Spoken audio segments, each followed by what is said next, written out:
Welcome to the EarthWorks podcast, where our team will share the jargon of carbon from many of our turf friends from the past 30 years.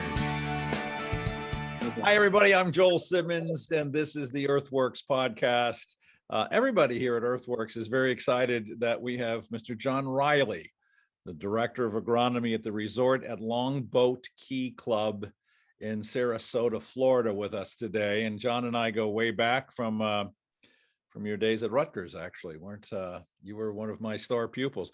I actually looked up your grades before we got on camera today, and surprisingly, or not surprisingly at all, you were incredibly on the top 3 of my class, and I think you were actually beat by one of the guys, one of the few guys in the 1,000 students that I had at Rutgers that actually got a perfect score in my class.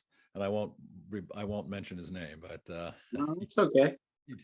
So tell us. Perfect is definitely not one of my strong suits. No, not mine either. Actually, I was rather shocked. I had to go back through that to make sure that it was in fact was good. But as you recall, I quizzed you every week and made you ask. I asked you the same questions all the time. So you were with us at Rutgers in the winter of '99. What made you decide to go to Rutgers? Why Rutgers? Well, I had already sort of had a life before that.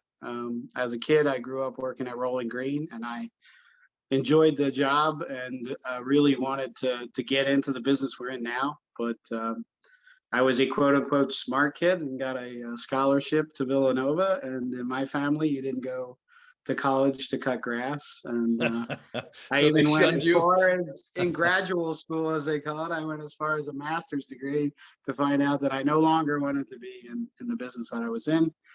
And so just went back to work as an hourly employee, actually here in Florida for a little while. And then went and worked with my brother-in-law, John Hutchinson, who's a golf course superintendent in the New Jersey area. Yep. And he was good enough to take me on. We spent many days not talking to each other. And, he made you weed whack a lot, I bet.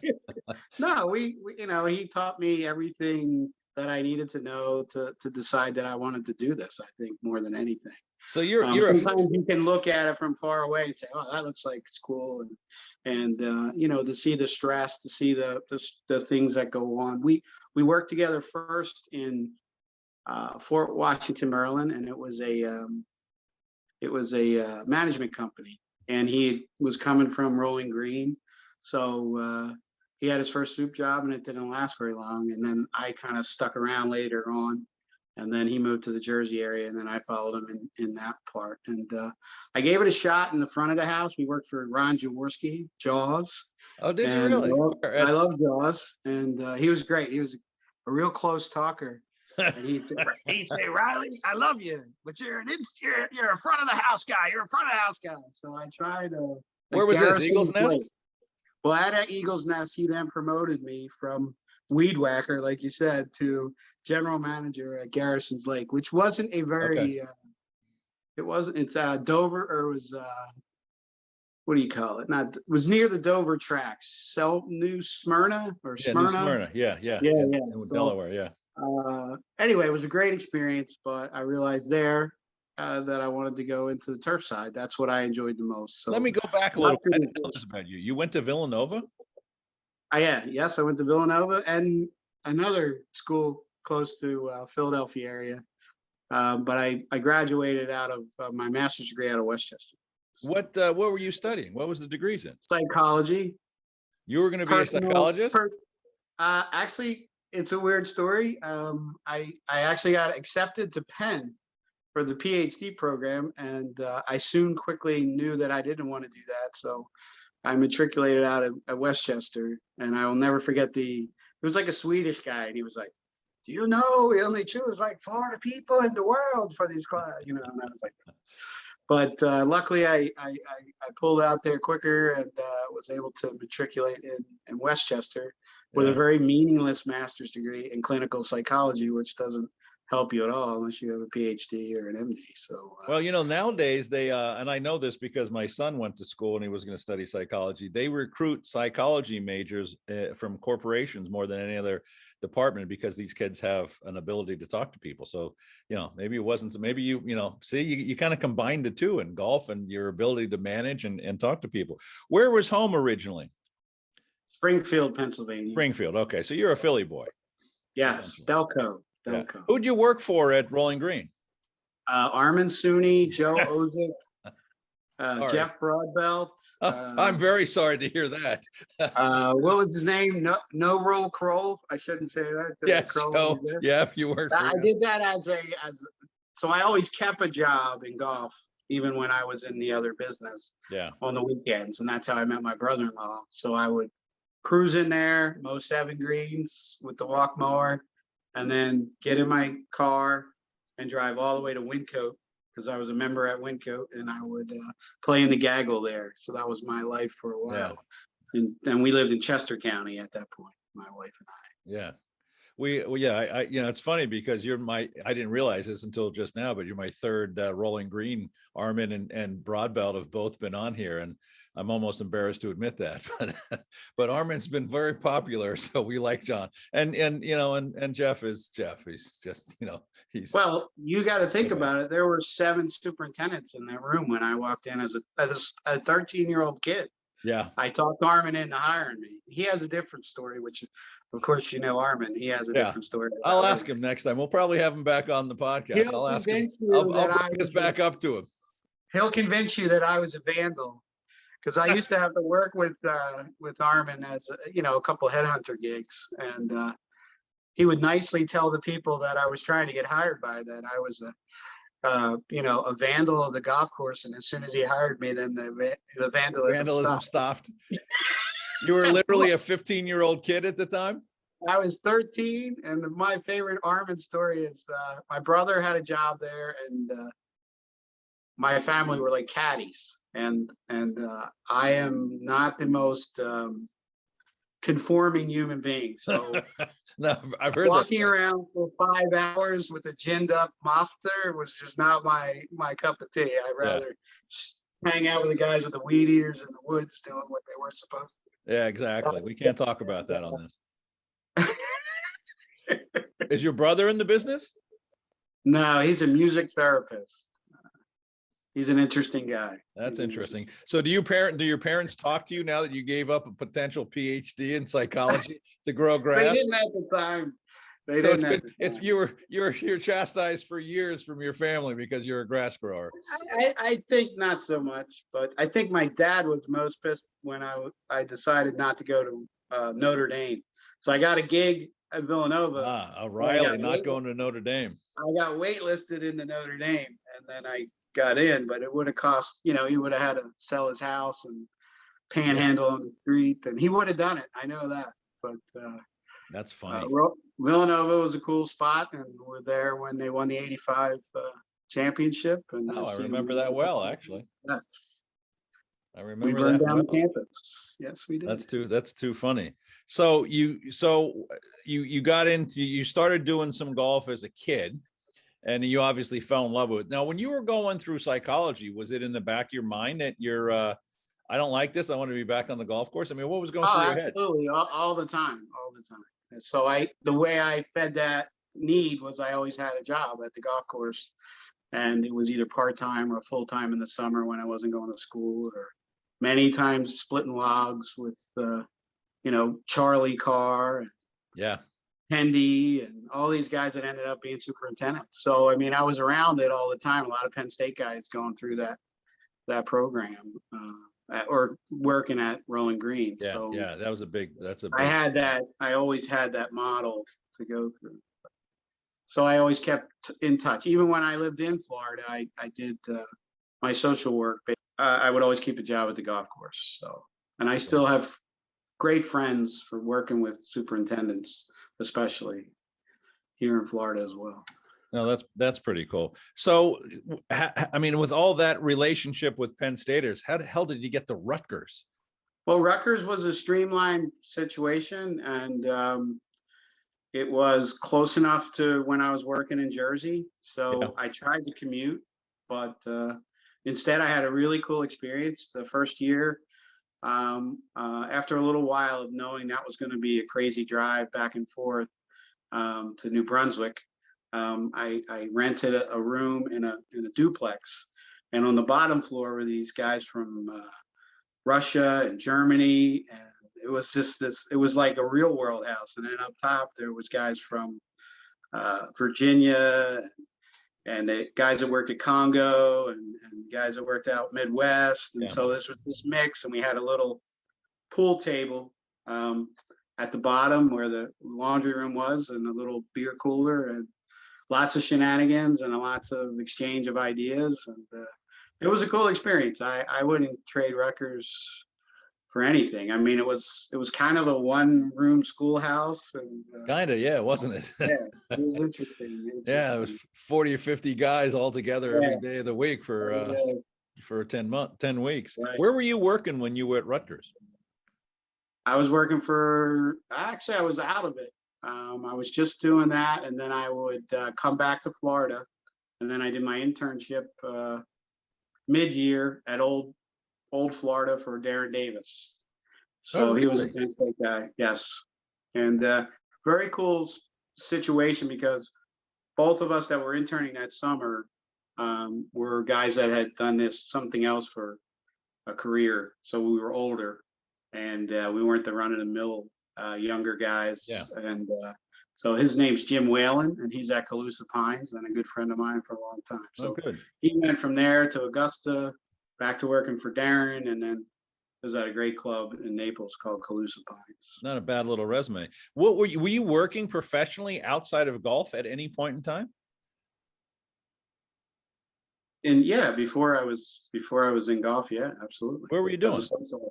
I ran a vocational program in. Actually, the first thing I did was research at the University of South Florida for a behavior modification program, and then I was part of a team that closed down a state hospital in Florida. And then when I got married, I moved back to Philly for a little while, and I worked at the University of Penn, and that's kind of how I got in that program. But we ran a vocational program for the men. I worked with severely mentally ill people, which was a lot of fun for me. And I think that was a big thing when I got into Penn. I realized I wasn't going to be working with those people. I was going to be working with people that were worried about whether to buy a Lexus or a Mercedes, or, this cognitive dissonance. And yes, exactly. And but at least you were well trained to be able to work with them. Worried well, as we say. Yes. Yeah, I'm really good at now. I kill it in the boardroom around here. I bet you do. They have no shot in the committee meetings at all. Oh, that's too funny. That's kind of scary. Did they all know that your background before they hired you? Most people are worried about themselves. They don't really care. It's a lot. It vacillates between people who love what I do, and nowadays in social media they know everything we do, and then people who think I cut the grass. I mean, that's just the way it is. So you got to Florida because of the psychology work that you were doing? I always wanted to be in Florida, so yeah. Once I graduated from Nova, I came to Florida, and that was my first job in psychology. And it was crazy. You remember the guy that was way out west? He was like the Beatles went to see, and he wore the colorful garb. It was like a Maharishi. Yeah, that kind of dude, right? So the whole program was like people like us, but names with like evergreen winds. Yeah. You got in touch with your feelings? Is that what you're telling me? It was very. But I just did the metrics, and then in the morning, because I wanted to play golf, so I would work overnight, do the metrics, present in the morning meeting, and then USF had this course called the Claw, and I'd go down there and play golf. That was my gig. So you've obviously been a fan of playing golf for a long time. I love golf. Let me ask you this, since we're on the subject, you psychology degree, how has that impacted your ability to work with the guys you're now working with, you've been working with for the last 20 some years? I don't know from my standpoint that it gives me a leg up or anything, but it does help me see patterns maybe a little differently than somebody that doesn't have that kind of background. So I think people are people, and I can remember being in that business, and I remember this one guy who was really, really, really successful with people who had anorexia, and like he would break all the rules. He would put his arms around the girls and say, "Hey, I really like you to eat today," and he was like super successful. So I don't know that. I mean, obviously you got to go through the books and you got to do all this stuff, but I think certain people are cut out to do certain things, and I was not cut out to tell you what kind of car to buy. So I do what I do now.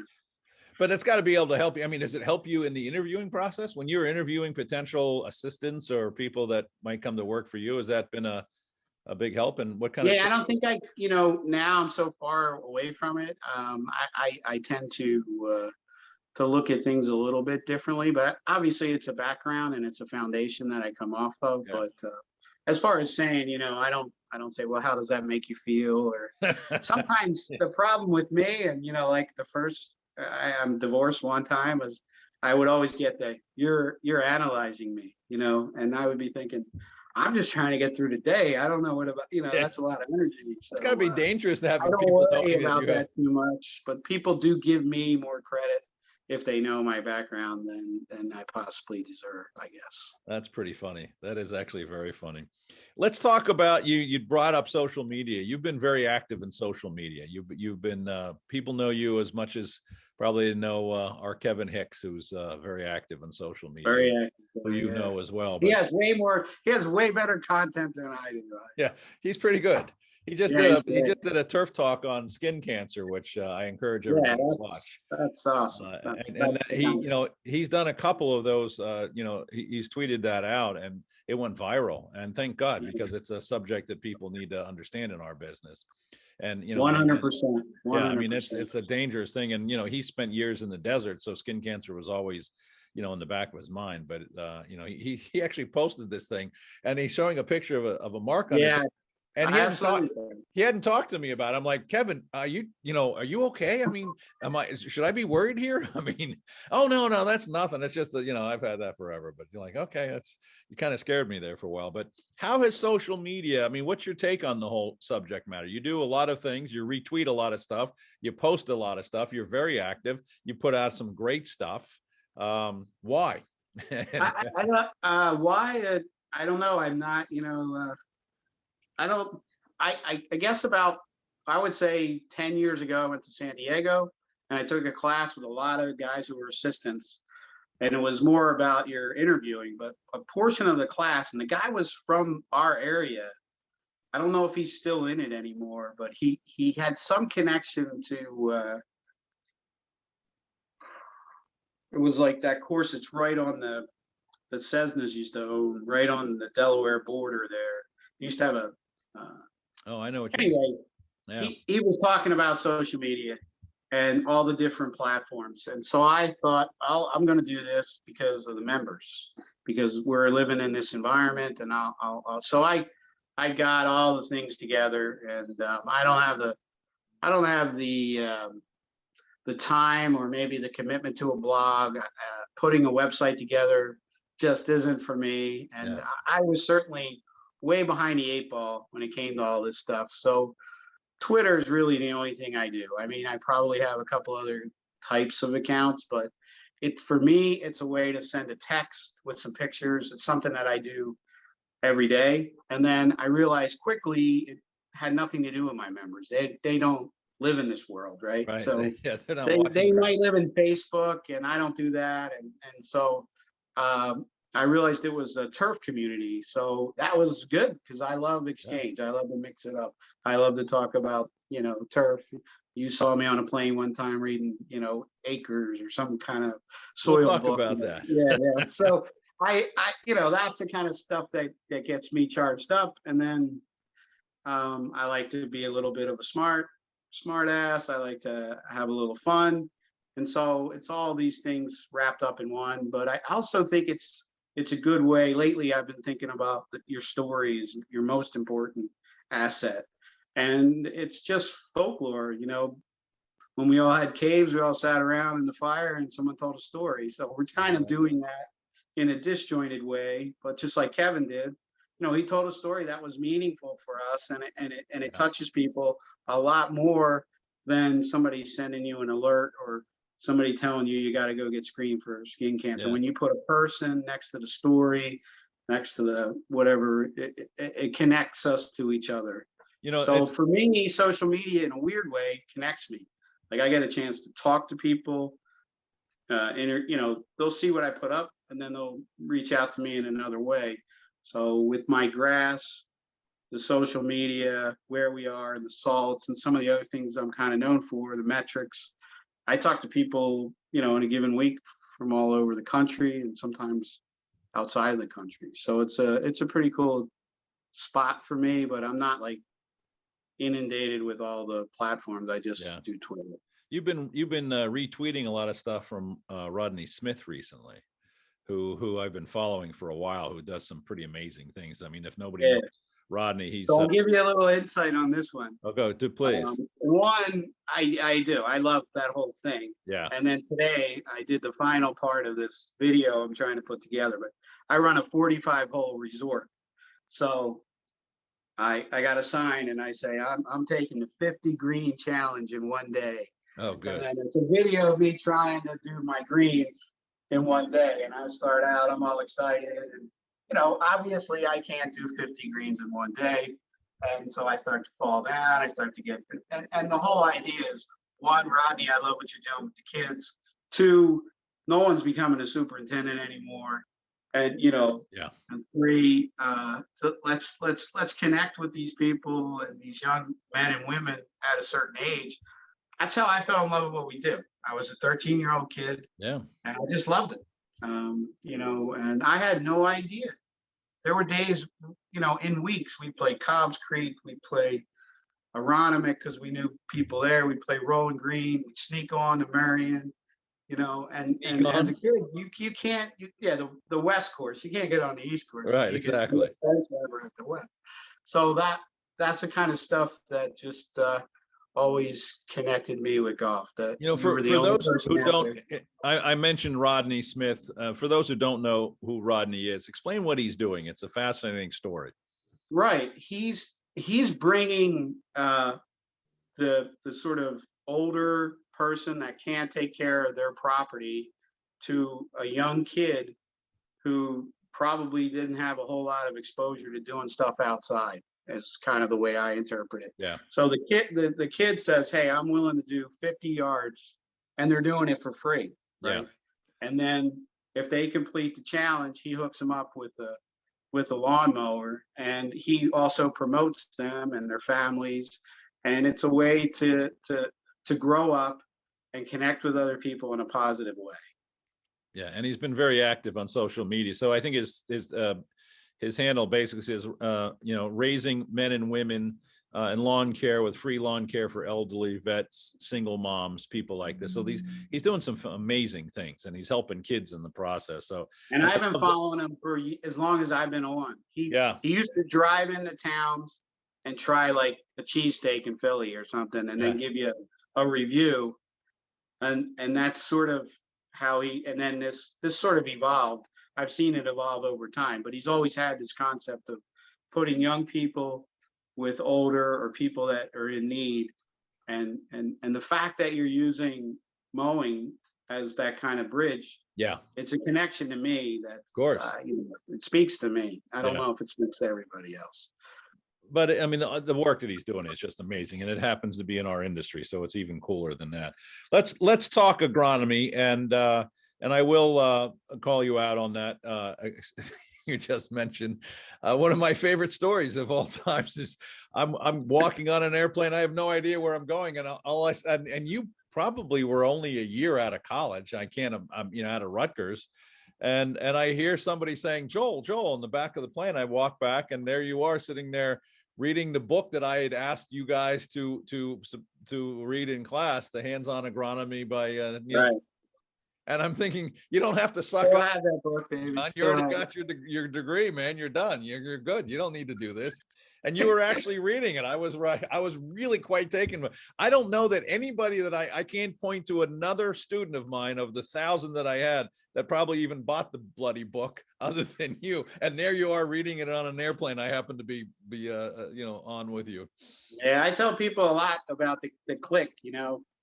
I was doing this, but you know, you gotta, the light switch has to go on at some point, and if you're going to do this for a living. And I think it happened in our class. So the way it was presented, especially in juxtaposition to the year before, and how soils, I just wanted to stick something in my eyes and in my ears, you know, because it just it doesn't connect to me. But here was, what's driving the pH, you know, what's your carb, that stuff just, I don't know, it was a thing. And I know people, when I start going into it, they start walking the other way. But yeah, imagine being me. But it helped me a lot with my first job. I can remember leaving Darren's place, and I was living in the St. Pete area, so I volunteered at before I went back to Rutgers, and at Copperhead at the Innisbrook Resort, and it was a Troon property, and the guy was from True North, and he was talking about base saturation, and we hadn't Is that even Jeff Spangler? No, Spangler was his boss. His name was Rob Giampetro. Oh, Rob. Okay, And, yeah, I know Rob. Yeah. And so he was on fire for it, just like I was. And we had giant conversations. And he had no one to talk to at this giant resort about anything. And then I went back another year, and I just called him up, said, "Hey man, I need a job." He's like, "You got Copperhead, buddy. You're the man." So it was like. I feel blessed. You know, I mean, my carbon to nitrogen ratio, so that's pretty cool. You can talk meat and potatoes to him and be able to explain it in terms that made sense. Oh, well, I knew he was kind of fudging it. I really knew. So he knew the guy. So you got to be able to be a little teacher there.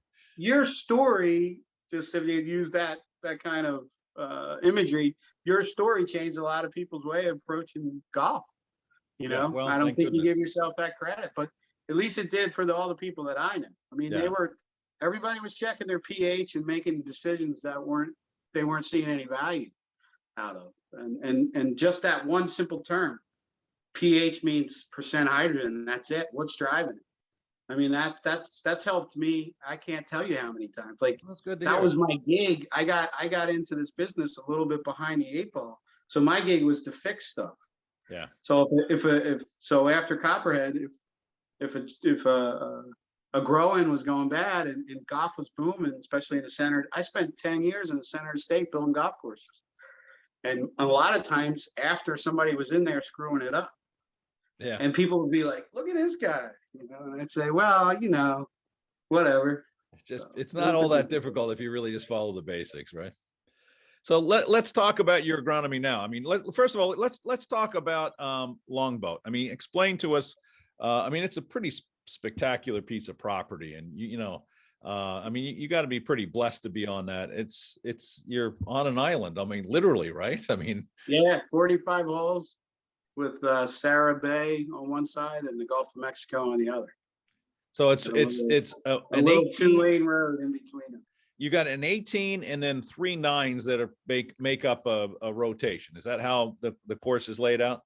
Yeah, it's kind of a poor man's, not poor man. That's a bad term. I was going to say, there's nothing poor about that place. It's a 72-hole facility in the sense that there's 4 separate golf courses that the membership and guests get to play on a daily basis. One that's a contained 18 holes, and the 27-hole rota, you know, you start on one 9 and you finish on another, and there's 3 variations of that. So you basically have 4 golf courses, and it's not the easiest job from a day-to-day maintenance because of that. You know, you don't have 72 holes; you have 45 holes that play like 72. Yeah. And then the other part here, and the reason that I got a chance to be here was they had salt problems from their irrigation water. They had, you know, you've been there. People get upside down. Like, I walked in here, and if you looked in the spray room, they knew exactly what to do, right?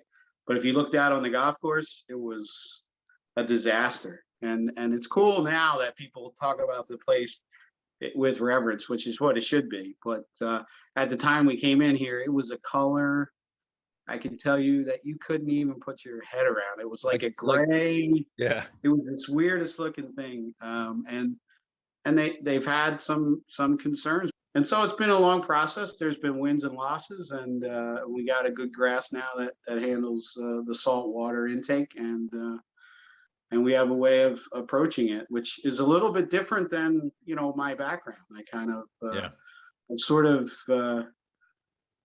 just like you said before, the water runs the show here. So I can spend all my time trying to fix a soil I'm never going to fix, because I'm going to come around and pour 16,000 parts per million total to dissolve. So let's talk about this. Was this that bad? You've been there for 13 years. Was it that bad when you got there? Was that the big driving force, was salt? Yeah, the salt. Absolutely. So what was the first thing that you did? I mean, you probably had a pretty good idea that you're dealing with sodium issues. How do you battle that problem? I mean, that's a huge problem. I say this often, that I think it's probably the first limiting factor to any golf course superintendent. So you get there and you got salt issues. How do you battle that? Right. So I got here, and not only did I have salt issues, I had irrigation issues, and things weren't working right. There was fertigation. Yeah, there was fertigation in we have multiple pull points. So we have these multiple wells, so we don't have a wet or one single irrigation lake, and they were trying to treat the water, sulfur, and I think they basically just sort of stripped everything out of the soil, and the only thing I could do was fix the water and then pour the water to it. So what I tell people was like putting out a fire with gasoline. So as long as I was wet enough, wasn't the greatest for golf. I have Bermuda grass. I could keep the salts in the soil, or less salts, I guess, in the plant if I was wet enough in the soil. The plant wasn't going looking for any more moisture. Let's qualify that so we don't get guys with salt issues on bad soils to start pouring water. You're on sand. You're pure sand, right? So you were leaching that thing through pretty well. I mean, could you have done that at Rolling Green? No, because that soil would have held that tight and you would have been dead. Right. So but you were in a position, because of the native soil that you were dealing with, that you could kind of just keep flushing this stuff through with just the irrigation water. Yeah, it's just the beach. That's what we're on. We got grass on the beach. Now, were you doing anything, other than just, what was the tricks? I mean, using some calcium. I mean, what was the process? All the usual suspects. Yeah. But again, I can go back to our class. One of the limiting factors, and one of the things that had me scratch my head, was this sort of mucky texture to a sandy base soil. And when you went into the room, they were putting out a balanced approach of cations. And then when you looked at the water, magnesium was driving the show. As soon as I took magnesium out of the mix, it was getting it from the soil, whatever it needed plant-wise. But the key for us, and then we actually were adding calcium, which, when you looked at the 85-90% calcium on the colloid, but nothing available. So, we were looking at and a lot of sodium. Yeah, and a lot of sodium. So potassium was a big kind of foliar feed, and taking a sort of above ground fertility approach with a below ground, keeping it, flushing kind of. So your below ground was keeping the sodium at bay, and the above ground was keeping the plants alive, because you're on a low CEC soil, right? And they were told before I got here, the water is awful. Do not use the water. And so they had no chance to win. They had none. They were smart guys that were here before. And you picked. How can you not use water in Florida? I would, there were people that were left here when I walked in. There were lots of things like, you can't mow below this number. You can't, and I think I'd have to say life has taught me a lot of lessons that I didn't know 13 years ago, that I probably, if I had to do it over, I would have done exactly what I did, but I would have done it in a little kinder and gentler way. How would you do that? I mean, just to give some, you're dealing with people, right? And they've been working hard and not having any success. there's no reason to come in and act like an ass, you know, Well, or that to goes say, without watch saying. me, you know, watch me, or whatever the case may be. And so I think I don't do that nonstop, but I wish I hadn't done it as much as I did, because I don't have anyone that was here before. And you know, when you go into places, or when somebody talks to me about somebody losing a job or something, you know, somebody didn't just forget how to do what we do in a day or two. Yeah. They had conditions, they had expectations, they had, you know, I remember getting booed because I wasn't going to go with paspalum grass, which is what I have now. So my first time with the membership, you know, they were told that the salt loving grass was the future. And so I said, let me tell you this, folks, this is, and I'm talking about not like 10 people, which is what I should have done, a group of men's day, opening day, who have been hanging their hat on the fact that this company was going to put paspalum in, and say, it is a freshwater grass that is salt tolerant. This is not your answer. Your answer is to take care of the way things are done. So we had like a desalination permit. We had paspalum. Like, it was just a throw the kitchen sink at it. And I think on some level it was good that I came, because I was very focused on what I thought was work, and that's air, water, and nutrients. And I stole that from you, but I got a little trick. If anyone's out there who really gives a crap, you say this to your GM, you say air, water, and nutrients, and air is free, and they buy it every time. So we punched holes. We went to water insoluble nitrogen, so we weren't, you know, we were creating something in the soil that could possibly, you know, at least feed microbes. And the coolest thing that happened here was the water came back. Like, we have 32 acres of brackish water around the golf course. And they had been known for bird kills, fish kills, all this stuff. And when we started to just kind of use, you know, people want to say it's organic, but we weren't using synthetic materials anymore. Crabs started to come back. When crabs started to come back, fish started to come back. And it was not by plan, but that's when I saw, hey, we're doing something here that's making a difference. Yeah. And I fought the paspalum for about 5 or 6 years. So how do you lose that battle? I blame it on Margaret Lockman. She loves to hear this story. I don't think Margaret's going to be listening to the podcast, but I'm going to send it to her. When one of the courses, it was really a shite show when I got here, and one of the courses was patching their bad spots with this magic grass that everybody thought was going to happen. And I remember interviewing here, and I'm driving around with the pros, my pro now, so we've been here together. He had just moved his family down here, and we get to the 13th green, and it looks like a Rorschach test. There's dirt, Bermuda grass, bull paspalum, and this beautiful paspalum, and you couldn't putt on. I mean, the putts it was insane.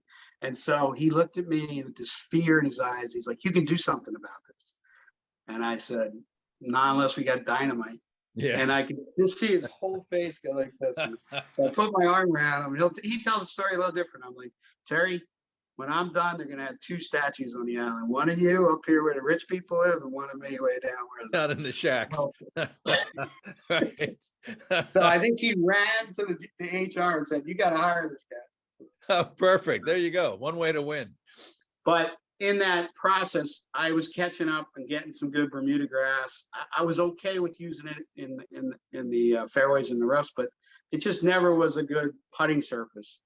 And we were in a board meeting, and I'll never forget Margaret. She's from the Long Island area. She goes to Montauk. Charlie was an old roommate of mine There you go. from Andy and Charlie were in my second year house. And so Charlie's her superintendent in the summertime. And she said, "What are you fighting it for?" I'd like to do it in her accent. She loves when I do that. But she said, "What are you fighting it for? You know, number 16 looks great." And she was right. You know, as much I would go out and spray Monument and tell them I had fairy ring. I was trying to control the paspalum moving around. Yeah. And so then all it took was, how are we going to get greens that I like to play golf on? And that was a process for sure. So But what we are the got greens now? the greens are platinum past pound. The fairways are platinum past pound. Oh, the everything roughs is are platinum. It's wall to wall. Wall to wall. platinum. Oh, wow. So Probably you got one grass it's on the that property. biggest past pound facility in the world. So you had said something that I think is important, is that it's not a salt loving grass. It's a salt tolerant grass. Right. So how much has that changed what you were doing before you had paspalum in terms of managing it? Because you still got sodium, you still got bad water. Right. So I think for me, a lot of it's changed. I don't worry about the water like I used to, but I think we do Because a of the lot more. paspalum? Yes, Yeah. because the reality is it does handle our water, and so Right. did Bermuda. I mean, it wouldn't have been planted, you know. Yeah. I mean, not a whole lot's changed from when it was probably decent, but you see old photos, and there was always a dead spot on this green and always a dead spot over there.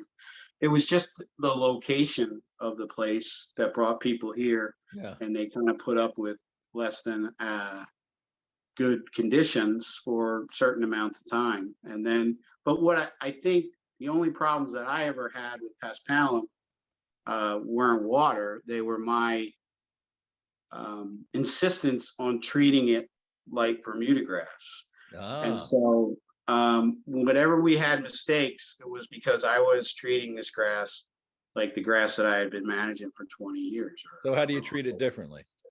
Well, it's kind of like a cool season, warm season grass, and it's a lot more like Koa than it is like Beck. So we I haven't core airified in 7 years. We don't verticut, but we verticut with the fairway unit. So we have wider, more aggressive blades. So the tendency is it's kind of counterintuitive sometimes. And then once you realize it on the downside of it, so we don't sand as much anymore. So we don't give it the sort of topical disruption.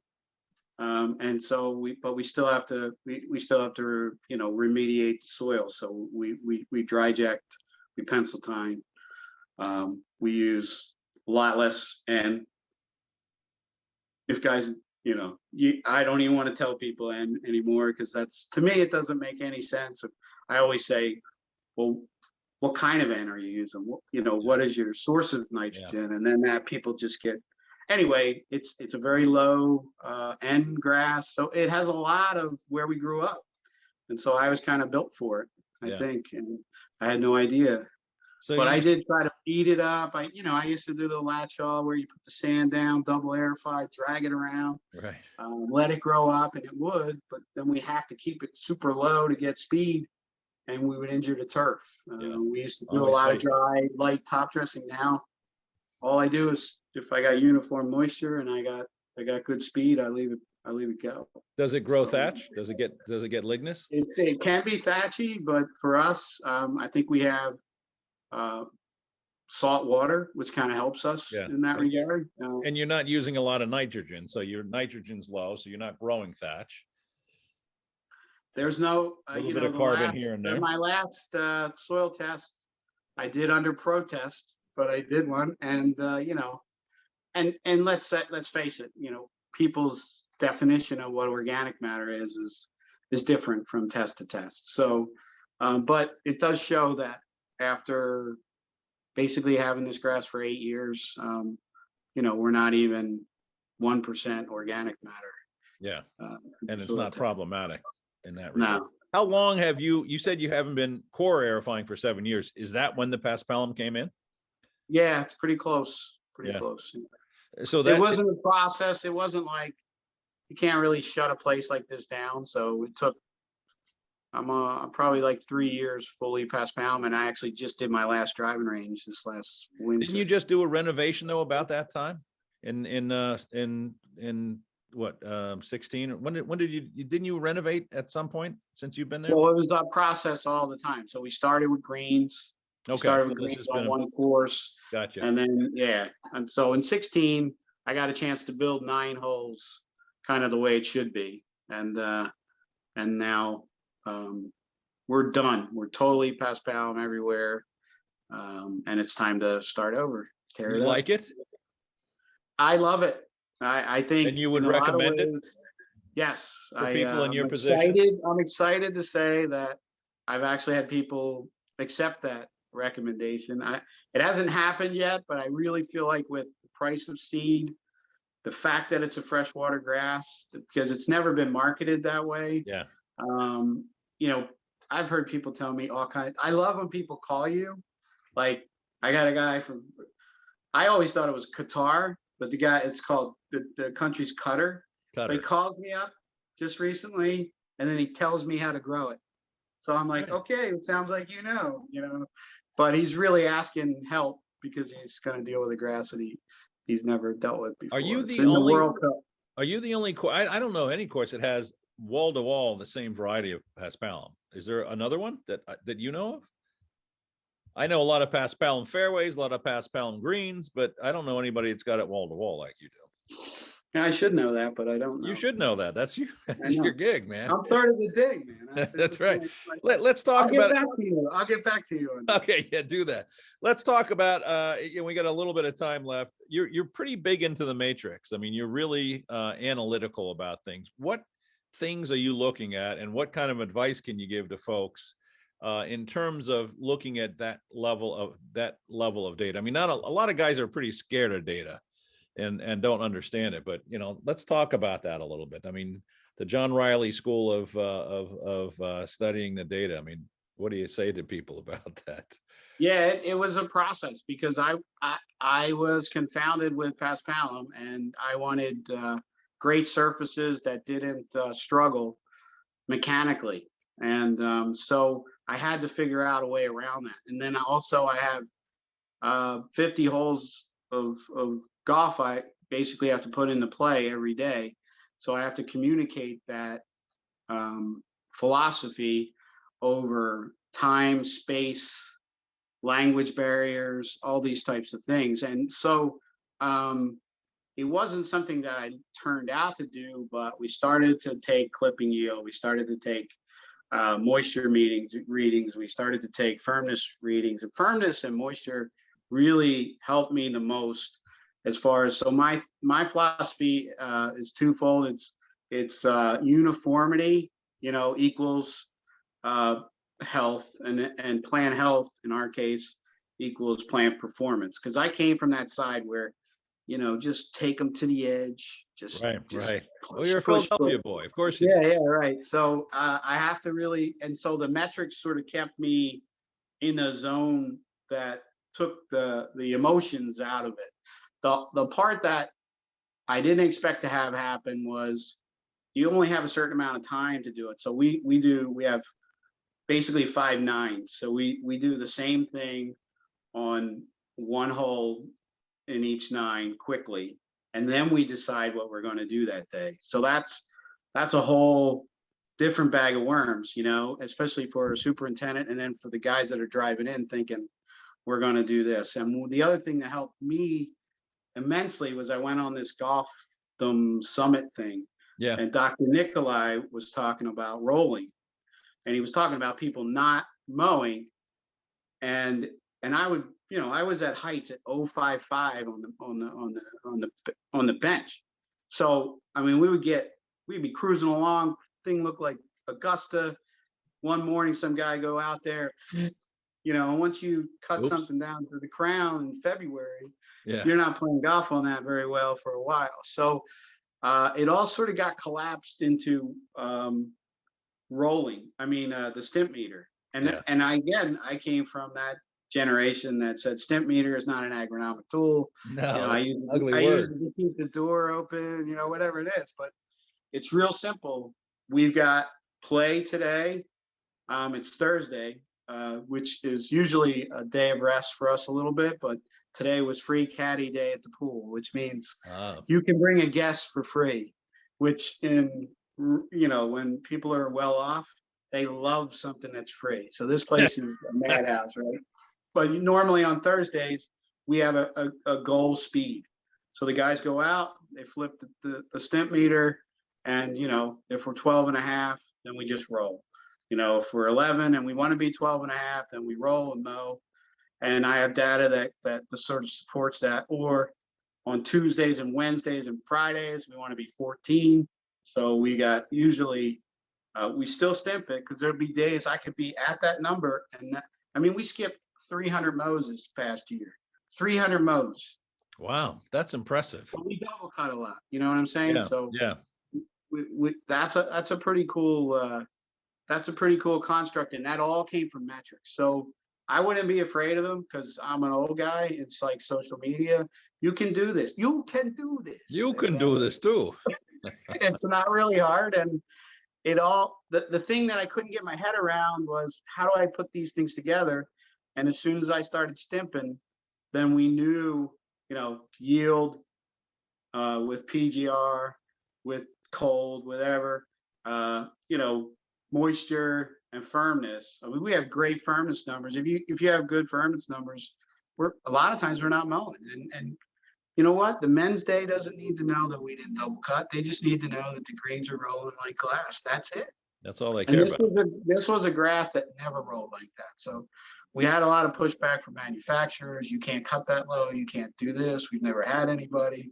The computer screen doesn't say 055. So certain things, it wasn't like an overnight thing. And I think I did it a lot more with humility because I had a lot more failures than success. But now we're on the other side of that. So So you're actually cutting at 055. We don't do it all the time anymore. We used to cut at 055, but I would change the angle of the bed knife, and I would be at 75 on Monday, and it was a matrix, not a metrics. We were like, what do you got to do this time? So now we're solid, in that 65, 75, 55 range, depending on the time of the year. We're supposed to have the GCSAA Nationals here next year. We always have the state championship for the Florida here. So it's cool to see your peers come, and they come here not just because it's on the beach, where you probably do, but we have good quality conditions for them to play golf on. No, your reputation precedes you, my friend. But so the 055, is that because of the paspalum? Could you do that on the Bermuda? No, you couldn't. Yeah. So this is the paspalum you're being able to right. Like this. Yeah, and that's the thing. People would say no one's cut at 9, and I think in a lot of ways, when we started doing this, no one was really managing at least Bermuda grass in the 90s. Now it's a pretty regular thing. So you've seen it over years. I've seen it from, going below 125 was like, you're crazy. Oh. Well, it got to be, and that's just a number. Just like we went into these soil meters now, and it's like they look at salinity and moisture different than the Pogo guy does, and they're like, we're going to explain this to you. And I said, I don't care. Like, I have no expectation of any metric until I start to collect data, and then that number doesn't mean jack all to the guy up the street. That number means something to me, and that number means something based on the time. But the stimp meter, I guess, is the most consistent thing that you could do across. Are you recording the stimp meter readings every day? You're putting it every day. Put it on a spreadsheet. So you're looking at on a spreadsheet. Yeah. All right. And I don't know really what to do with all of that, other than it's an exercise that's consistent because the golf courses are separated. So I know that, as a group, we're doing it the same way. Right. And I'm trying to mess around with the data with a professor out of University of Georgia, Dr. McCullough, because we try to have these paspalum days where we're sharing information. Because it's kind of a niche. It's a niche grass, So we need to keep exchanging ideas, because some people might have been doing that and they were just like, I'm not telling anybody. I'm not giving up the secret. Nobody double roll. I don't think it's that. I think they're like, nobody double roll, or nobody does sand. Do you get a lot of criticism from other supers about this? I mean, do they talk about it? I think I'm blessed in the sense that I get maybe some silence, or they just leave you alone. Yeah, people are like, Reilly, here we go. And then the older guys, if you track all that social media stuff, it's weird because GMs and assistants, they'll be the guys that kind of follow you. Yeah. And guys that are my age could care less what I'm doing. They just want to keep their job and love their family. And that's cool with me. I'm good That's with pretty that. funny. That is pretty funny. Well, I hate to tell you this, my friend, but we're running out of time. I got one last question for you. Where the hell did Turf Monkey Boy come from? All right. That's a good one. Turf Monkey So- came from a club in Largo, Florida. The soup would come up and say, "Let me teach you this. Any monkey can do it." So we used to say, "Well, we must be turf monkeys." So that's where that came from, and it became my email address. Especially even when I was at Rutgers, I had Turf Monkey. I still have it. If you want to send me an email, it's turfmonkey@hotmail.com. Oh, that's So I funny. I went didn't to know this. that. I went to this San Diego thing, and I made an account, Turf Monkey, for my handle on Twitter. Well, I'm a dumbass. I don't know how to. I don't know. I couldn't remember the password. Like I was just getting started, right? Instead of telling them to send me the password, I just made a new account and I just put in Turf Monkey Boy, and it took it. And I thought, all right, I'll stick with that. Yeah, there you go. If you want to find John Reilly on Twitter, you just look up Turf Monkey Boy, and you'll learn an awful lot about this man's personality, you know, which is good. John, I can't thank you enough, my friend. It's always a pleasure. I'm actually going to be down your way sometime in April, I think. I'd love to swing by and look at the paspalum. I haven't seen that yet. So Mi casa, su casa, brother. And thank you for all that you do for all of us. thank you very much. Thank you. There's a lot of us out there, and we wouldn't be out there without you, kid. Well, let's hope. Shouldn't take that lightly. Yeah. Well, it's been a long haul and 33 years of a lot of beating up, but eventually we'll get there and be successful. But anyway, thank you so much for being with me. I appreciate it. I've been trying to get you on for a while, and I knew it would be fun, and it was a lot of fun, and hopefully you enjoyed your time with. Yes, I did for sure. Very good. Thank you, everybody, for watching the EarthWorks podcast. If you're not a subscriber, please be a subscriber so you get to see interesting and fun people like Turf Monkey Boy and learn all sorts of interesting things. So again, John, thank you so much. And I will see you hopefully in a month or so. I'm here, buddy. Thanks, bud.